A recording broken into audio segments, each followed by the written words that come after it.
All right, let's get the Benny going. Good morning, everybody. Benny Goodman and his orchestra.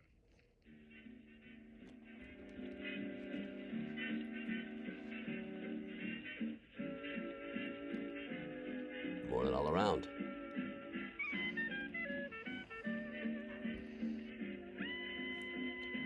All right, see if anybody new is looking me up after Rhino Records just retweeted me. So that could be a thing. Morning, Karen. Morning, Martin. Morning, Ann.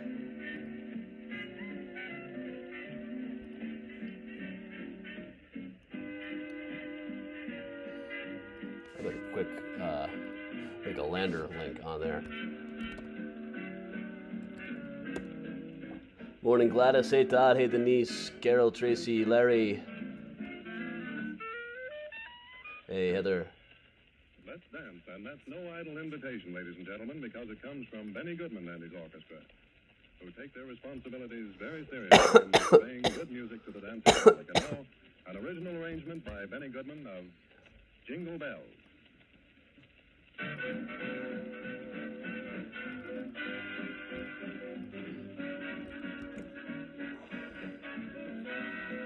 Hey, everybody. Good morning. Good morning.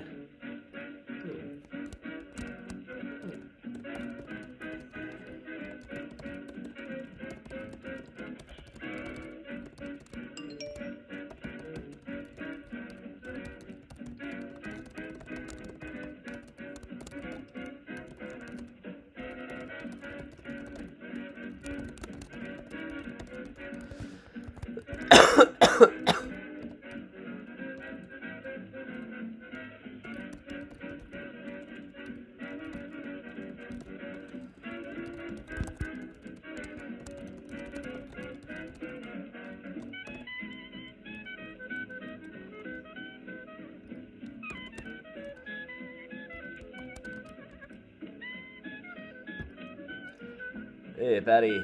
Hey, Grandma Belle. Happy Thanksgiving. Hey, Gwendolyn. Hey, Beth.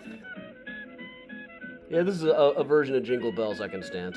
Alright, sorry, I just had to take care of some Twitter business over there. Yep, turkey's in the oven. I got my checklist of stuff to get done, food-wise. Mashed potatoes, cranberry sauce, got that.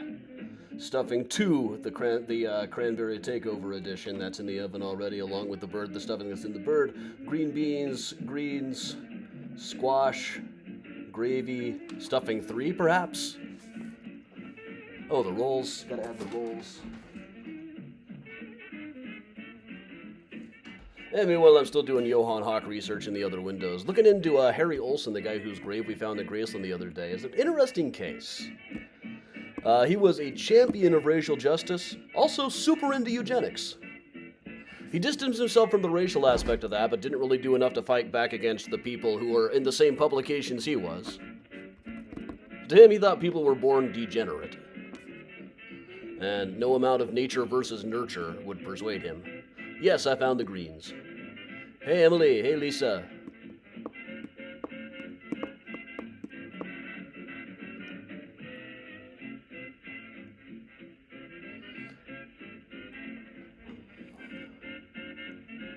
Morning, Lenora.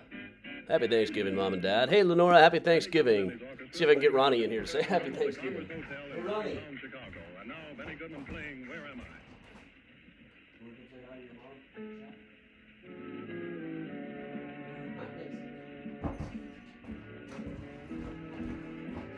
Sorry, Lenora, Ronnie's not decent right now. We'll talk to you soon. Hey, Susan. I've never been able to sit through the parade. I can watch maybe the highlights later. Just give me a couple of the highlights. That's all I need. Hey, Gene over on YouTube. Hey, Emily. Hey, Julian.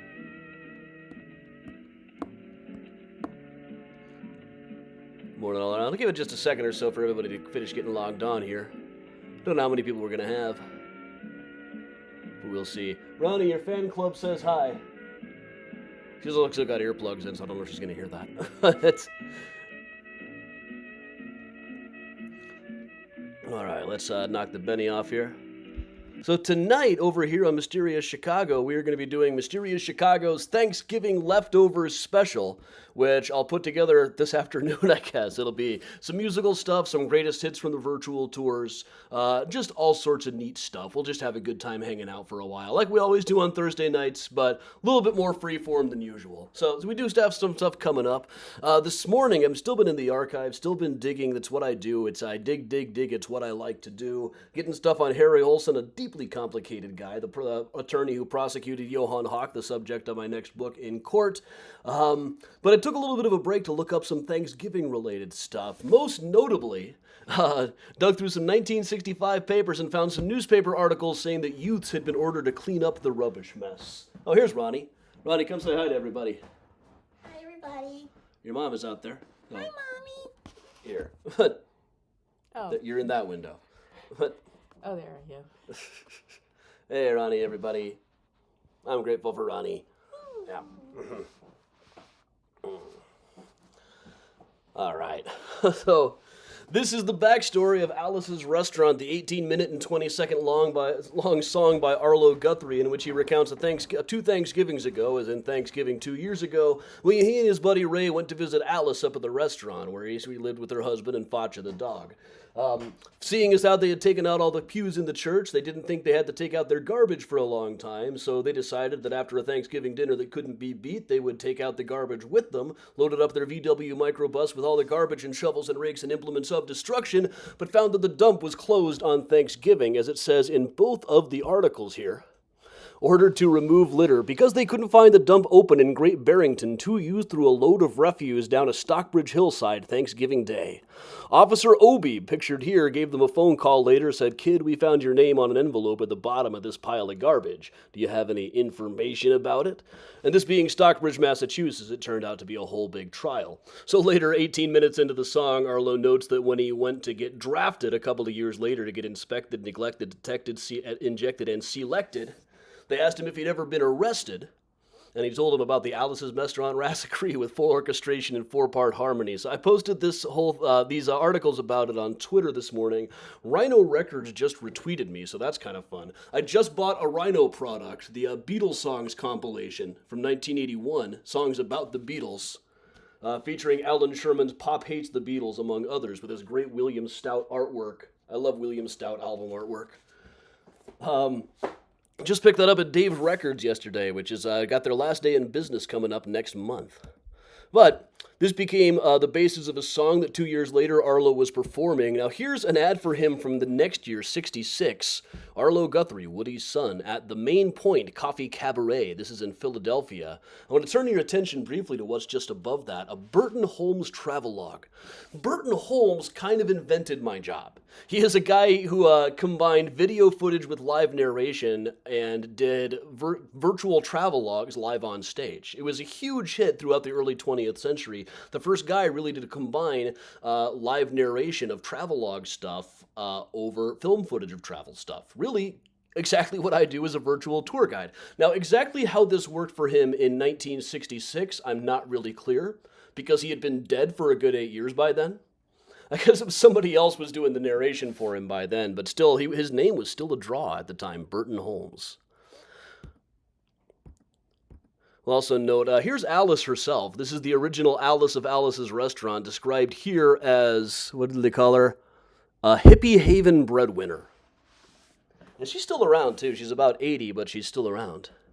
She's a very private person, doesn't make a lot of public appearances or anything, but she's still a known figure, a known visual artist. Illustrated a book that Arlo Guthrie wrote about moose a while back. Oh yeah, so while I'm digging into historical archives, sometimes I'll dig up stuff like that as well. I got really into Alice's Restaurant in high school. A friend of mine played it for me. I found the version that Arlo had just recently re-recorded, including the fact that they found a copy of Alice's Restaurant in the Nixon Library. And he had to ask himself, Arlo, how many things in this world are 18 minutes and 20 seconds long? Just Alice's Restaurant or the Gap on the Watergate tapes. Went to see Arlo play at a little bar in Athens, Georgia with my parents towards the end of high school. At the time, he played for an hour and a half and only did like 5 songs. He was just telling so many stories at the time. But all right, we're also going to get in just briefly here while we're here on the morning mini tour to the history of Thanksgiving. Now, the whole thing with the Pilgrims is a relatively recent thing in American history. Nobody thought about the Pilgrims having a feast at all until about the 1840s, and it seems to me like looking through the archives. So here, let me pull up just as an example. Well, I got a couple of things to show off in here that I'm missing. Forgot about somewhere in here I got a picture of the Group W bench that they had in Des Moines for a while, which is an Alice's Restaurant reference. Yeah, here. When Arlo goes to get drafted and he tells him about his arrest, they put him on the Group W bench with all the people who might not be moral enough to join the army.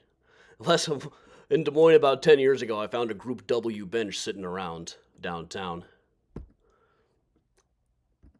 But as far as references to Pilgrims in Plymouth having the first Thanksgiving, that's fairly recent. It starts in the 1840s.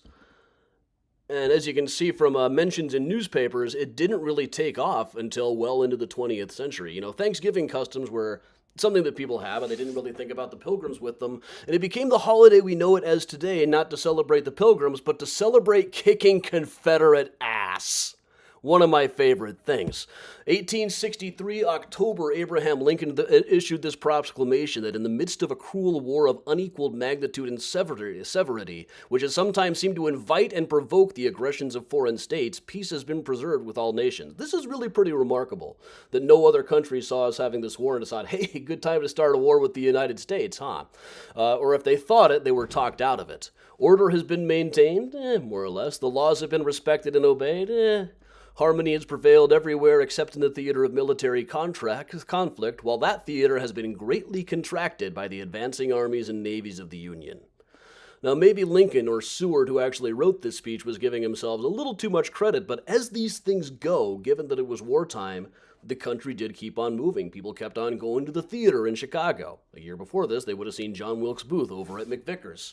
So Lincoln goes on, without mentioning the Pilgrims even once, to say, I do therefore invite my fellow citizens in every part of the United States, and also those who are at sea, and those who are adjourning in foreign lands, to observe and set apart the last Thursday of November next, as a day for thanksgiving and prayer for our beneficent Father who dwelleth in the heavens. And I recommend to them that, while offering up the ascriptions justly due to him for such singular deliverances and blessings, they do also, with humble penitence for our national perverseness and disobedience, commend to his tender care those who have become widows, orphans, or sufferers in the lamentable civil strife in which we are unavoidably engaged. That's really fairly religious for Lincoln. It might be because Seward wrote it. Lincoln was not a particularly religious guy, just in general. His wife described him as not a technical Christian.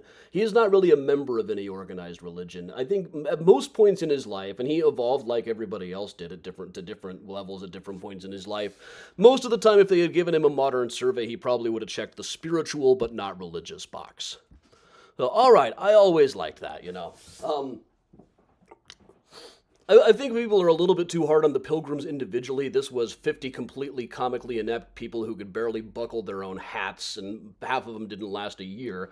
The genocide and stuff really came quite a bit after them, but it's kind of the result. We shouldn't be whitewashing over what happened by trying to make the happy story of the Pilgrims so much, but that's not really what Thanksgiving is about. It's about kicking Confederate butt, which I absolutely do approve of. And also, I think this is a terrific holiday, personally. I think it's great that we have a day set aside to gather with people you like, stuff yourself, and be grateful that you can, whether you're being grateful to a deity, to a mentor, to your family, to the people who walked so that you could run. Because if you think that you got here all by yourself, that's for dorks like Elon. Everybody had help, everybody had mentors, everybody had people who came before them that helped us get where they are, and remembering that helps us to be that for other people. I am personally grateful to the Mysterians more than anything else. You guys have kept me going these last nearly 4 years now? Can it be that? No, nearly 3 years now. You kept me alive at a time when my profession no longer existed or wasn't really safe to do in its usual sense, and opened me up to these whole new avenues, these whole new friendships, and this whole new community. I am so grateful for all of you. Thank you so much for everybody here. So, all right, everybody, let's put the Benny on. We'll just hang out a couple more minutes. My turkey's in the oven. There's not much I can do other than read more Harry Olson articles for a while. There we are. So cheers, everybody. I'd toast you something, but all I got here is these electronic wipes. I'm not drinking those. We'll just kind of pantomime it. Pretend this is like a horn of plenty. There's some extra coyote pictures on the Patreon today. They were supposed to go out tomorrow. I pushed the wrong button when I was scheduling it. So, but there's some extra ones today. And I have now got, well, let me show you this. The Scrivener file has been made for the Johann Hawk book.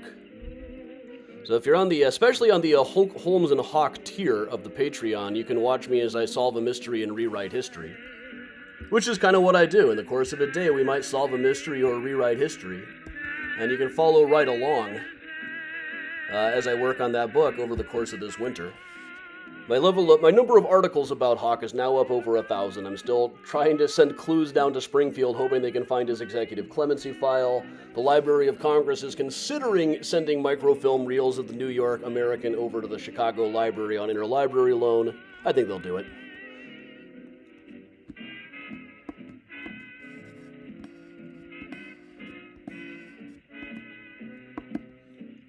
But once again, everybody, this is just a quick one for today. We will be back tonight with a brand new special called Mysterious Chicago's Thanksgiving Leftovers.